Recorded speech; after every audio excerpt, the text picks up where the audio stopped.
What is up, guys? Coach Joe here at the Lion's Den with this creature. We're not really sure if he's human, if he's not human. Kind of looks like my thumb, but like a way bigger thumb. Dr. Mike.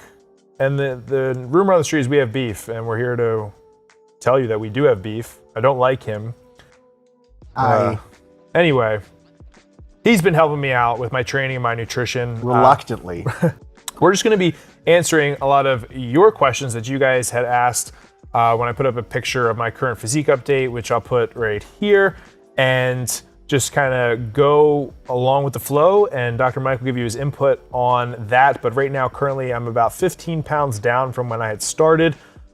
This whole process was probably, I want to say like 2 months, but it was 6 weeks of way more intense training that was focused on hypertrophy and weight loss. But we've known each other since about February. We've been training, getting to know each other. I'm answering questions about your physique. Yes. All the ins and outs.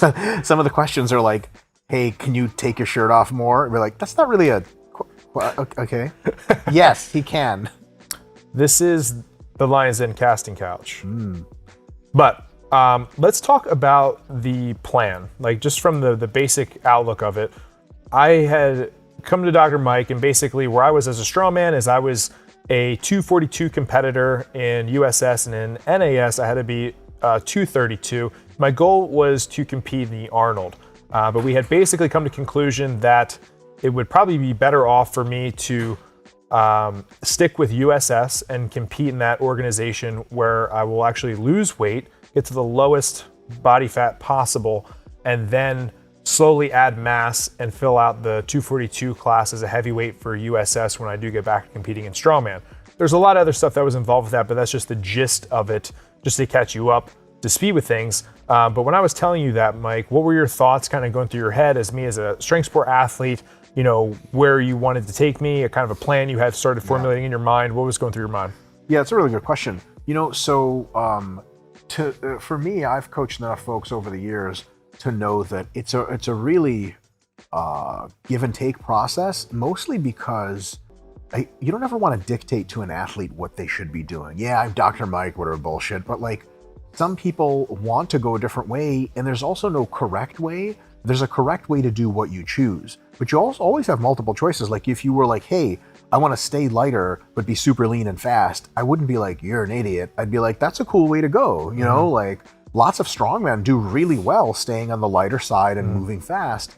And then there's the, you know, the big Z road of just getting enormous, which also has clearly its own merits. So my first thing was just to talk to you about how you felt about things. And then you were really open book. So you were like, yeah, like I could go either way.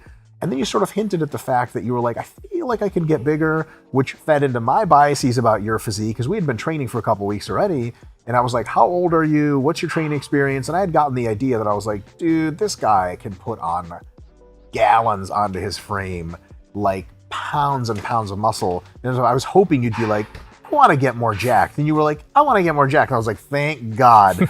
So then we looked at your physique and we're like, okay, you know, I'm at this point in my career, I don't really even coach, right? This is like a pet project, a science project. But like, I'm very uninterested in doing short-term things. Like if folks that I'm going to be working with, I'm interested in working with long-term kind of folks, as far as like people who have a vision for their physique or their performance that extends like more than 12 weeks from now. Like, so the first thing I asked you was like, so how big do you want to get? And you were like, you know, yeah, how big do you think I can get? I was like, huge. You're like, all right, sweet. So with that long-term view in mind, I was like, you were like, you know, of a pretty decent body fat percentage, very athletic, but I was like, let's clean the slate, let's get the body fat down to like the 10% or a little under range, and then use that as a base to go from there and slowly add quality muscle over months and months and months later. So that's how I came to the idea that we're going to do a 12-week fat loss phase in order to get you down and then start to build you back up. And during this 12-week phase, we're going to introduce some hypertrophy training methods. Those are the methods that you're going to keep for the next multiple months after. It's a great time to learn them during fat loss, and they preserve all the muscle. To be honest, and like you mentioned in other talks we've done, these are so novel to you and you hadn't done high volumes in so long that you're building muscle and losing fat at the same time at a really rapid rate. We just want to keep that muscle building rate the same as you gain weight, and then you're getting it super jacked. So that was my view. At first, I wanted to know which way you wanted to go. And then once you said, yeah, like I'm getting bigger seems like the best idea, I was like, say no more, fam. And then we set up. And also, I got to tell you this, like real talk, one of the reasons why I have you do a fat loss phase first is I could have easily just been like, let's just start gaining weight. One is health, because like getting leaner first makes you super healthy, and then not ever getting super fat on a mass is good. Yeah. But another one is honestly, man, like I've sort of like coached sort of on the down low some people here and there over the years, especially as I've gotten to be more reputable over whatever Facebook fame. And I'm like super uninterested in coaching people that aren't dedicated, because you and I have just a friend relationship. Yeah, like yeah. I don't, like we're just doing this because I think we're both on the same page of seriousness. And the fat loss diet is honestly, to some extent, and this sounds super fucked up, like a bit of a test to see if you really wanted to do some shit, right? Because like, even if I told you, hey, what do you think, fat loss? And if you were like, I'd be like, get the fuck out of my face. I wouldn't have say that because you're bigger than me and would hurt me. But like, you know what I mean? It was kind of hey, like if you can take this fat loss phase to the teeth, lose this weight, increase your strength just a little bit, then that shows me that because like, if you got a strong man doing a fat loss phase, you know that motherfucker's after something. Because everyone can just get more jacked and eat more food and gain more weight, and maybe they'll fizzle after a couple of weeks. But because you committed to the phase and you're rocking it right now, I know that you're going to do everything. Because once you do a fat loss phase, a muscle gain phase is fucking easy, and then you're way off to gaining tons of mass and all this other stuff. So to be honest, lately, if I work with folks on very rare occasions, I'll usually just cut them the real deal right away and be like, if you'd like to have my input, you're going to do things that are a little bit difficult, not a difference of your total plan. I'm not like, look, if you're not interested in being the world's best, get away. I'm just like, let's put the hard stuff to, if you survive, we're going to be fucking golden. But if you don't, great, then you and I can work as short term as possible so I don't have to deal with you. I'm sure you've been, you coach way more than I do. Have you had promising athletes before that were like, hey, can we do stuff together? And you sort of write them a plan and then they fizzle out and you're like, fuck, like you feel like. Yeah, I would say. Not that I thought you were going to do that, but I didn't know you from Adam, you know? No, for sure. And as a coach, I've gotten actually more away from coaching people for that exact reason. Like now I'm very selective on the people I want to work for. And it's funny because I do that with my clients, but I think I do it more in a programming style where I'm like, listen, if you can't, hang with this program and actually put the work in and dedicate the time, all these goals you tell me you want to be the best of this, it's never going to happen. So that's just funny. But I feel like it was the Matrix where it was like, he's Morpheus, the red pill, the blue pill. He's like, do you both of these motherfuckers? Yeah. I was going to say, do you want to get big? Do you want to, and I'm like, just, swallow, like whatever. But a lot of people had questions about training and nutrition, and I'm just going to start pulling them out. We're going to answer them. But one of the main questions people kept asking was, how are we incorporating Strongman into hypertrophy? Is it necessary at this time, you think? And if it was, how are we doing it? What's the balance between Strongman training and hypertrophy training at this point of us working together? It's super simple. We only do Strongman movements, but for high reps. So axle clean and press for sets of 20, 5 by 20. Do you think anyone could survive that? 5 by 20 continental axle clean and press. It would take me a lot to do that event in a competition if I read it. You could pop your stomach open doing that. Like your stomach organ. Your intestines are just spewing out. You're dying and there's nothing we can do for you. So that's a really good question, actually. So Strongman moves have a very poor stimulus to fatigue ratio for hypertrophy. And the hilarious thing is you never have to talk Strongman into that because they already know that because they train hard. A lot of times people will ask me when they are used to only hypertrophy training or very easy machine training, they'll say shit like, can I do more Strongman in my workouts? And I'm like, you don't want to do that. So you were super easy to convince. I was like, okay, let's really pare back on the Strongman stuff, do more hypertrophy training. So honestly, the honest answer is Joey does 1, sometimes 2 days a week of some light event work. And the purpose of that is to conserve the technique and the speed and the transitions, which he already has. He's a pro strongman at a very high level. Conserving it is way, way easier than what it takes to build it. And now that he's building muscle, that's on the front burner and the strongman is way on the back burner. So 2 days a week, sometimes 1 day a week, of just light event work, usually just to make sure we're getting the feel of all the stuff. Also, you're in a fat loss phase, so it kind of acts as a little bit of cardio, but that's really all we're doing, because here's the deal. If you take a strongman who's really good at the technical events and you just baseline the technical events for months and months and months while he gets either leaner or bigger and stronger, when you start threading the events back in, you have so much more to use them, you skyrocket. But if you always do the events, you could tell me better than I could tell you, there's a plateau that happens where like you kind of know how to load stones and you just don't have a big enough back like Zydrunas viscus. That's the only thing keeping you back. Like, as far as I know, a lot of the top strongman too, they don't always train events all the damn time. And I think people, because they see the competitions, because strongman training is really fun, they think it's all going to be events all the time.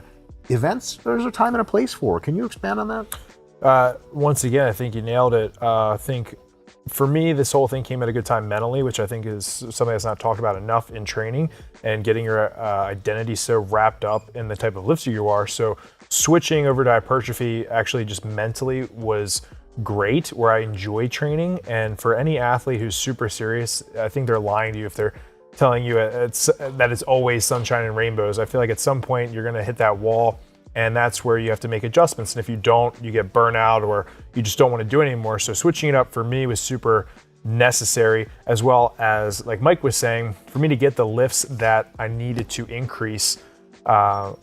Doing this hypertrophy phase and working on certain muscle groups is the only way it's going to happen. Just like he said, I've been loading stones for years now. I don't think that it's going to get more complex when I come back to it. So as soon as I start training again, it's going to kind of come right back. But doing, 1 to 2 days a week of some light technique work keeps that ingrained in the system, with me being able to focus on the hypertrophy aspects of my training, so that when I get back in, I'm going to come back even bigger, even stronger, and kind of just pick up pace where it was left off. So in terms of the training, I've been doing it mainly just 1 day a week. Other days I use other stuff as some conditioning modalities like sandbag runs or farmer carries, etc. But I know that when I start again, it's going to be picked up right away. So a lot of people are asking is, what's our split looking like right now? What's the frequency of our lifts per muscle group? And did you have any thoughts going into the plan, that we put together that I've been following you with? Like, what's that looking like? Yeah. So, it was a very conservative plan. It's a 6-time-a-week training, and it's essentially like push-pull legs or push legs pull. The order of those doesn't matter so much. So for the chest and back, or the main pushing muscles and main pulling muscles, they're trained twice a week. Legs are trained twice a week. And then things like shoulders and traps and forearms, biceps, they're trained probably like 3 or 4 times a week, peppered into those upper body days. So it's a modified push-pull leg split. Not a big fan of like the idea of splits. You train muscles hard and then they recover and you train them again. If you don't train them very hard at any one time, if you train them a little bit every one time, you can train them more frequently. If you train them really hard at one time, you can train them less. And there's a big middle ground where all those approaches are very, very effective. Because Joey's a big, strong guy, and because he's come from a background of probably a little bit lower frequency training with strongman and powerlifting, I knew that I wasn't going to start at a super high crazy frequency. So I started at 2x a week for the large body muscle groups, and 3 to 4x for the smaller ones. And that seems to be something he took to right away. And it's a very conservative start. And also the amount of training per session was very low when we started. So we know we weren't overdoing it. And someone else had also asked, which I think kind of goes hand in hand with this, is talking about recovery. Now I'll ask you this question because I never really have gotten your answer, and this will be the first time. I could probably guess we're going to go with this, but do you incorporate recovery methods such as stretching, yoga, sauna? And if so, do you think it's important to add during this training split? Yeah, the answer to that is no. So stretching does not enhance recovery in any way we can measure, unless it is stretching in a setting of which relaxes you. If you do yoga and it relaxes you and it's not very physically strenuous, it can help recovery, but so can sitting on the couch watching Netflix, because that's also relaxing. The sauna, if it's relaxing for you and if it's very enjoyable for short periods, can enhance recovery. But if you sit in the sauna, how many of you vote by clicking on your keyboard and no one's listening? How many of you hate heat exposure and just the sauna is miserable? If you answer yes, it's not a right or wrong answer, don't go in the sauna because you're going to actually add fatigue. And remember, folks, heat stress is a real type of stress. It's additive. Some people in some cultures really like the sauna. They really relax, and that helps them recover a ton. Russians, people in Finland, the Nordic countries, I'm one of those people. For some reason, I never got the sauna message. Like, it's fun for me for about 5 minutes, and then I hate it. But like my training partner, Charlie, or our training partner, Charlie, anytime he overheats beyond like 1 degree, he starts to have a panic attack. And anytime he sees his own sweat, it's like someone seeing their own blood. He's going to pass out. So like if I put him in the sauna, it would like decrease his recovery by 500% or something.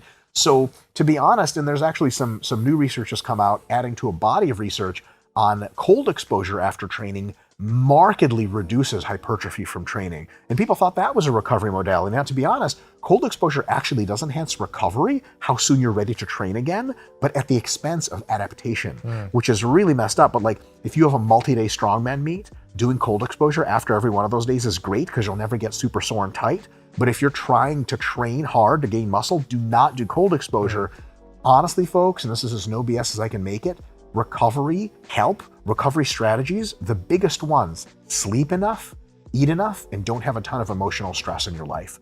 If you do those 3 right, you don't need anything else. And a lot of that other stuff, stretching, yoga, it really comes down to, does it relax you psychologically? And if it does, it's great. But if it doesn't, don't do it. Some people even think cardio is a recovery modality. Like, do you feel more recovered after you on the treadmill for 50 minutes? People are like, no, I feel like shit. They're like, well, that's not recovering you. Exactly. Yeah, I literally have, no, I don't do my recovery. It comes from eating and training properly with good programming, as well as everything he had said, sleep. That's my recovery game.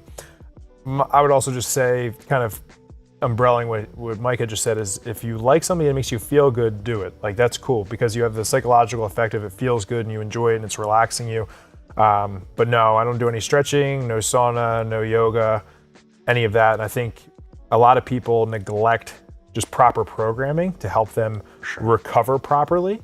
And that should be something that should be looked in a little bit deeper instead of going right to those other training modalities that were mentioned in the question. What's interesting, I'll get asked pretty often, like, what do you do for joint pain? I'm like, I don't have joint pain. They're like, what do you mean? Like, it's only at the end of a mesocycle when we're pushing it super, super hard. And I know how to modify exercises to make sure it's not cumulative. And like, if you have chronic joint pain all the time from lifting, you need to re-examine your technique or your volumes or your loads or something. It's not something you're just supposed to, especially in hypertrophy training. In strongman, in powerlifting, weightlifting, sometimes just part of the sport. But like, if you're doing hypertrophy training and you're like, my knees always hurt, like, that's an issue you got to handle that no amount of saunaing is going to do anything for. No, totally agree. In terms of fat loss, a question that was asked was, am I doing any cardio to do this? Now, where do you kind of side on, should cardio always be included when trying to lose weight, or should it come more or come from nutrition aspects, a little bit of both? Or like, what are your thoughts on that in cardio? And then for me personally, did you think I need to be doing cardio throughout the week during this fat loss phase or no? There's actually a very good, easy, universal answer for should I be doing cardio. You look forward to the next week of your diet and you realize that your rate of weight loss or fat loss is going to be insufficient to continue to meet your goals. So you know next week you're going to have to create more of a calorie deficit. You have to then ask the next question. Okay, I have to create a deficit. What is going to fatigue me more? Doing a bit more cardio or more activity of any kind, and even if you start at zero, or eating less food. So for example, let's say you have a physical job. Let's say you're a construction manager or a construction worker, or you run your own gym and you're running around. Who knows how many steps a day you get, and who knows how hard you're working. You're sweating all day long. And because you're a larger person and you're doing a fat loss diet, you're still eating like 500 grams of carbs a day and you're losing a pound a week. And now it's a little less than a pound and you got to lose a pound, so you got to change something. Are you really going to still eat 500 grams of carbs a day because you barely eat at work, you're stuffed all the time, you can't believe I'm losing weight being stuffed?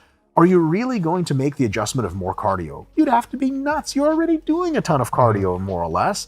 Then you would reduce the food. Now, on the other hand, let's say you work as a computer programmer or a website developer, 90% of the time you're sitting down. When you go home, because you have no friends, you're back at the Xbox yelling at teenagers on your headset.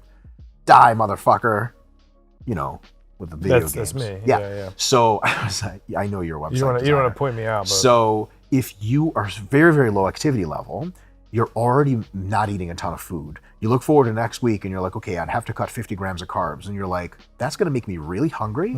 That's going to make me very irritable. And it's going to make me more fatigued, like psychologically, if anything.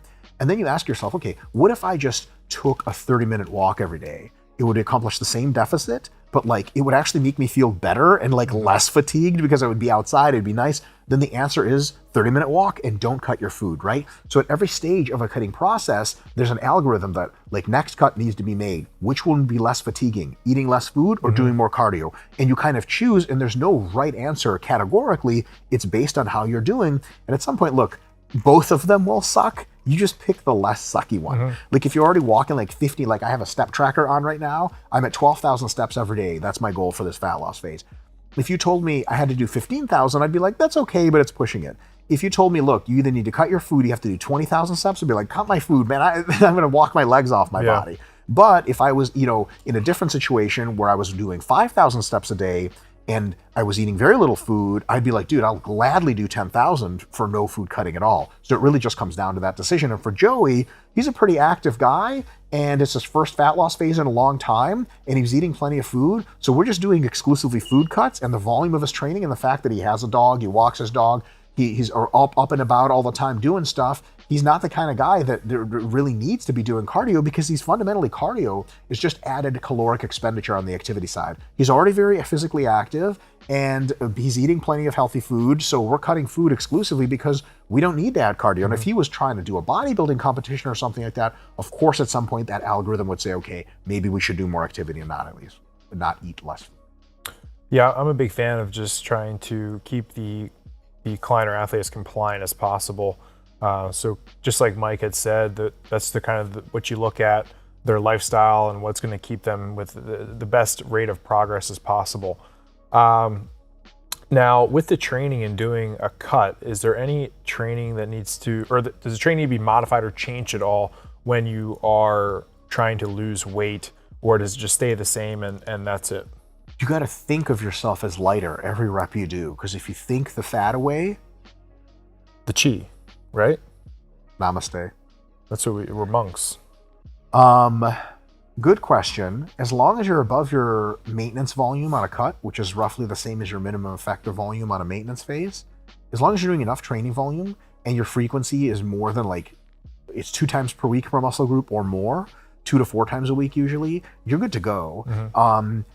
For more advanced folks, sometimes you want to pick exercises that are a bit more high on the stimulus and low on the fatigue side because you're not going to be as fatigue tolerant. And probably the biggest change you're going to make is the volume jumps you make week to week, and the loading jumps and the repetition jumps, if you're making those, are just going to be a little bit more conservative.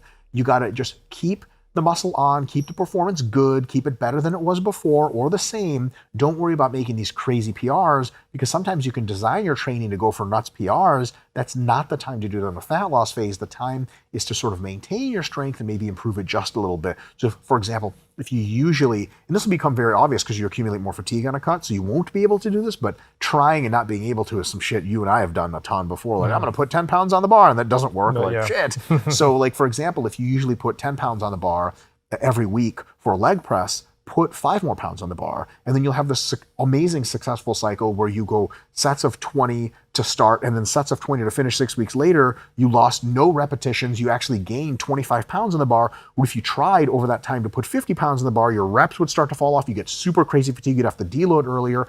Everything goes to hell. So because you're not going to be as capable of adapting, just instead of like your volume and loading being pointed this way, just point it this way. We're not saying point it flat. We're not saying point it down. Just a little less high of an incline so that you can get some breathing room and actually accomplish all of the weeks successfully.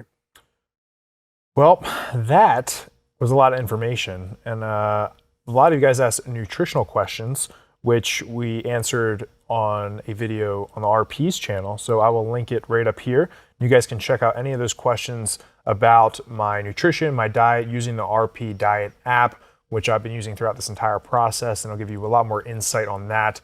Spoiler alert, I like it, use it, check it out. It's pretty good, but make your own conclusions. That's fine. But dude, thank you so much for coming on the channel, answering some questions. I still hate you, but I kind of like you, but not really at all. His hand's getting a little close to my thigh. It's making me feel pretty weird. And on that note, I got to get out of here, folks. So stay a lean, mean, strength machine. Make sure you head over to RP's channel, subscribe, follow him on the Instagram. Put everything down below in the subscription, but giving you guys a little intake on the training and the nutrition. Peace. Boom.